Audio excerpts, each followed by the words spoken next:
Hello friends, welcome back to my channel Madhushala. Yes, I know I uploaded the video one day late. I sincerely apologize for that. So what we are learning today? Yes, the making process of the bubbly wines, that is sparkling wines. For those who came here for the first time, please subscribe the channel and click the bell icon to all so that you will get the notification as soon as I upload the video. This is the fifth episode of my wine series. If you have missed the earlier episodes, the link is given in the iCard section. You must have at least seen a glass full of sparkling wine in a movie or during a celebration. But what is sparkling wine? From where does it get the bubbles? I'm going to answer all your questions. The carbonation process leads to formation of bubbles in the wine. This carbonation is done mostly by natural process or few by artificial process using the modern technology. This happens due to the second alcoholic fermentation in which mostly CO2 is formed. There are 6 different methods for producing sparkling wines, which are the traditional method, the tank method, transfer method, ancestral method, continuous method, and finally carbonation method. But mostly 2 of these methods are widely used by the winemakers, which are the traditional method and the tank method. Depending on the process used for the making of sparkling wines, the pressure in the bottle may vary, but it should be minimum 3 atmospheric pressure to be called as a sparkling wine, according to the European Union. The higher the pressure, the more fine are the bubbles. Now we will look into these methods in detail. The traditional method, which is also called as method champenoise. In this, the second alcoholic fermentation takes place within the wine bottle. Yes, the wine remains in the bottle, which then forms CO2 in it. The steps involved in this process are making of the base wine. Then comes the addition of tirage, followed by the second alcoholic fermentation. After the second alcoholic fermentation, wine undergoes aging, riddling, and disgorging. And finally, the dosage, which leads to labeling and packaging of wine. Next is the tank method, which is also called as Charmet method. As the name suggests, the second alcoholic fermentation in this process takes place in the tank itself. The steps involved in this process are making of base wine, addition of tirage, followed by the second alcoholic fermentation. Then wine undergoes filtration and finally the dosage, which leads to bottling, labeling, and packaging of wine. We will now look into each step in detail. The first step, which is the base wine making, is common for both the processes.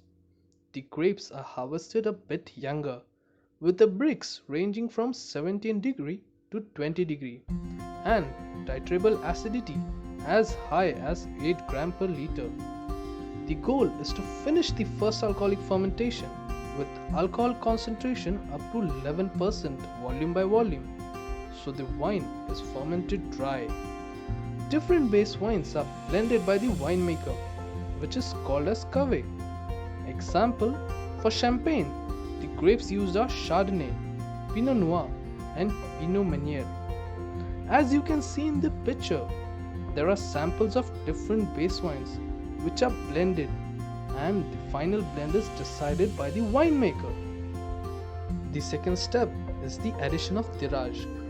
So, tirage is basically a mixture of yeast and sugars. This step differs for both the methods. In traditional method, the tirage is added directly in the wine bottle, while in Charmet method, the tirage is added in the tank. This tirage is responsible for the second alcoholic fermentation. The bottle is capped with the temporary crown caps in traditional method. Next, comes one of the most important steps for sparkling wine, which is second alcoholic fermentation. This step is of course common for both the methods, except for one it takes place within the bottle, for other it takes place in the tank.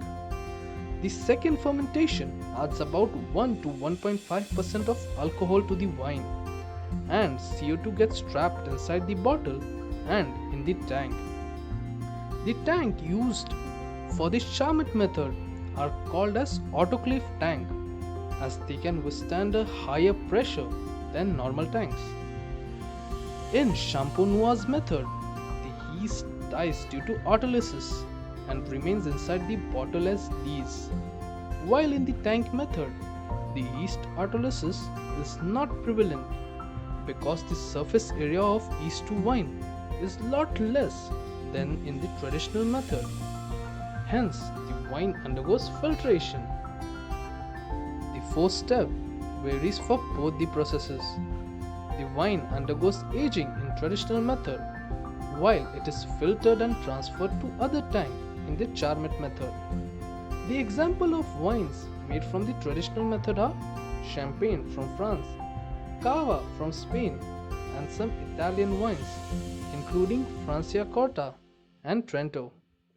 The bottle pressure of these wines are from 5 to 7 atmosphere, which is really high.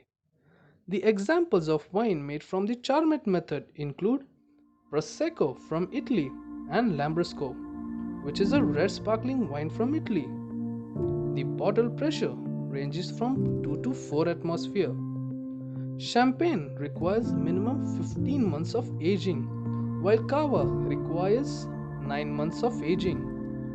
In tank method, to maintain the fruitiness in the wines, they are not aged. Wine is filtered and transferred to other tank which contains the dosage in it. In the picture, you can see the champagne aging within the bottle. The next step is riddling and disgorging, which takes place only in the traditional method and not in the tank method. Riddling is a process in which the wine bottles are placed on riddling racks or riddling machine at 45-degree altitude. Slowly, the bottles are turned with a few degrees, and finally they are turned upside down. The lees slowly settles at the neck of the bottle, which leads to clarification. The disgorging is done after riddling.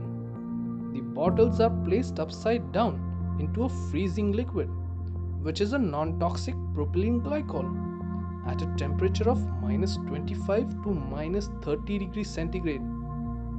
This freezes a small portion of beverage in the neck, which has the dead yeast in it. After this, the crown cap is popped off momentarily, which allows the frozen sediment of lees to shoot out of the pressurized bottle. This process is shown in the picture above. The final step is the dosage. Dosage is a stage where a mixture of wine, sugar, and sulfur dioxide, which acts as a preservative, is added to the wine. This mixture is called as liqueur d'expédition. It is added to the bottle in the traditional method, while it is added directly in the tank in the Charmet method. Depending upon the amount of sugar, that is residual sugar, the wines are classified as brut, extra dry, and dry. Brut is when the dosage is from 0 to 12 gram per liter of residual sugar. Extra dry with 12 to 17 gram per liter residual sugar. And dry when the residual sugar ranges from 17 to 32 gram per liter. After this, the wine is labeled and packaging of wine is done. We will now look in other methods for making of sparkling wine. In transfer method, the bottles are emptied in a pressurized tank and then passed through pressurized filters to remove the dead yeast. Finally, the wines are bottled using pressurized filters. Wines made are from small quantity to large quantity. The ancestral method uses icy temperature to pause the fermentation midway for a period of months, and then wines are bottled and fermentation finishes, trapping CO2 in the bottle. Then wines are chilled, riddled, and disgorged, just like the traditional method, except that in this no expedition liquor is added. The wines made from this method are from Loire and Jura region. The next method, called the carbonation method, is a modern method in which simply a still wine is carbonated by gas injection in a pressurized tank. At a moment, this method makes low quality bulk wines. Wow, what an amazing way to make those bubbly wines. So that's it for today's video. If you have enjoyed the video, hit the like button and share it with your friends. If you have any question regarding this video, feel free to ask it in the comment section. I would be happy to answer them. See you for the next video. Until then, cheers.